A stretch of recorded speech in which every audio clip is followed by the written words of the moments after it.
Okay, the training website is a project that I always thought about that, like even back in Brazil, you know. I always try to find a way to give access to my instructors and to my students all over the world to what I teach, you know, to a good system and a good curriculum of techniques. Not just the techniques itself, but the ways of training, you know, mental approach, strategy, all this stuff. And with the internet, this is what the internet is like maybe the biggest revolution. The internet like made the world smaller, you know. You can see what they're doing live, you know. And I think it's going to be happening more with all the instructors, people coming with new ideas. That's a revolution of the sport. I really think I'm giving a big contribution to the sport by doing that, to spreading the good jiu-jitsu around, you know. You need to use the internet in order to help the sport, you know, to help our team, to help everybody. So I think this training website is something with a great quality.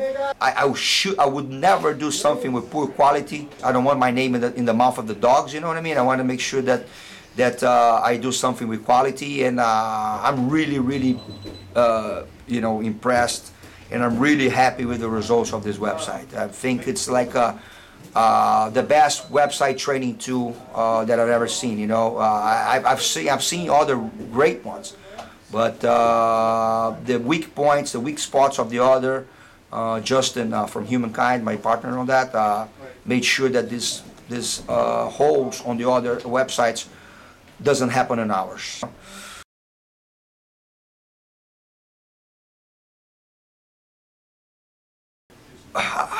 Man, belts. I'm old school, guys. I always tell that I'm an old bird, you know. Like I was like the philosophy that I was taught by the part of the Gracie family that I trained with, Master Carlos, Hilliard, Henzo, the Machado brothers, and was that the belt is like something that really matters. I mean, the belt is it's not a joke, you know. You really have to earn your belt, and it's not something that you can give away easy. I sweat a lot, you know. I had to work hard to get my belt. You know, like in a blue belt, I still remember it was almost 3 years to get my purple belt, and it was like winning all the tournaments, you know, all the tournaments. The blue belt was the belt that I fought more. I don't even know how many matches I had on the blue belt. You know, I was beating guys that at the end of the blue belt, I was beating guys that were already competing on the brown.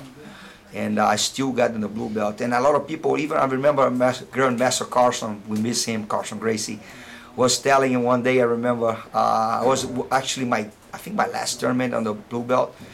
And Master Carson was telling Master Carlos and Jean-Jacques Machado was my teacher by the time.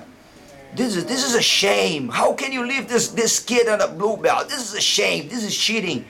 And I never knew about it because I was thinking, man, maybe I'm ready for the purple belt. But the teachers has the knowledge of understand your timing. Everybody has different timing. Everybody can always evolve, have better evolution in the belts. And now I completely understand that. And I thank God. I mean, they left me a lot on the belt, so I had to, you know, sweat a lot to get mine. And because of that, I'm not gonna give away belts online. You know, I don't see how somebody can be awarded a belt online, especially if you never met the guy before. Okay, they're gonna show a couple of techniques and they have to do correctly. Yeah, but it's not just a show technique, you know. I think the belt, like the first thing on the belt, you have to prove time on the mats. That has to be proved. And after you prove that time, then, okay, technical level, the techniques, the basic techniques, master the basics. Of course, this is extremely important, and you take this in consideration. The self-defense aspect, actually, like us in Gracie Barra, and we always had like the basics, like towards the self-defense awareness. We always had that. But you have to see the guy live. You have to put the hand on the guy. You have to watch him, you know. It's something that is not easy like that. At least, you know, like a week or something. If he proves the time, comes by, and you check the guy out for 1 week, and you see how he moves on the ground, how his hip goes, how his base is, that's okay. But I'll never ever give a belt to a guy who sends me a video and say, hey, am I ready for my belt? No, I don't think so. He can call me old, but, you know, I'll never do that. You know?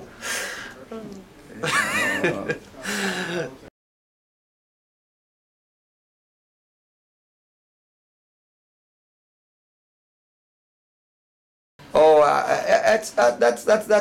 that's funny. Like when people, I really see it. Like this is old stuff though. This is not like something that comes recently. But I always had people that put belts on the waist, you know, themselves.